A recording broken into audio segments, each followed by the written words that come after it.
On a previous video, a commenter suggested I do Ratchet from the Ratchet and Clank series of video games, and I am a huge fan of the series, so I was super excited to do this video. With that being said, I would like to say that Ratchet is a particularly dexterous artificer. Now, one could argue a fighter multiclass for Ratchet and Clank, and I wouldn't necessarily disagree because it would work. But I think a true artificer is a better fit because Ratchet is a freaking engineer. The very first thing we see him do in his very first appearance in the very first game is him building a freaking spaceship. Now, I know some people who have built go-karts, but this blows them out of the freaking atmosphere. How many of you can say you've built a spaceship?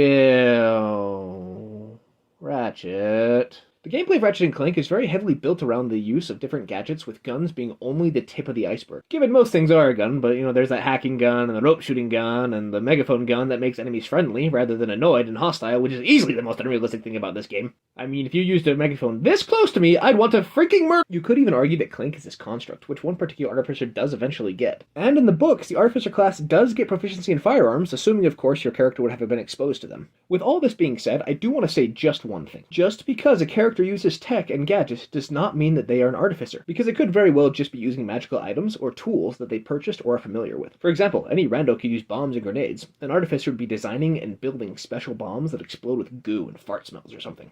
And any old fool could have a magical light source. An artificer creates their own. The reason I think Ratchet is an artificer isn't just because he uses tech, but because we know he's able to create his own tech as is shown throughout the series, and it's insinuated that he modifies and improves it as well if you go by the weapon level up mechanic in the later games. But what do you think? Do you believe Ratchet is something else? What other character would you like me to do? As stated earlier, this video was done because a commenter suggested it, and I would rather give the people what they want. But anyway, thanks for watching, and if you enjoyed it, give this video a like, and tune in next time for more from Out of Initiative.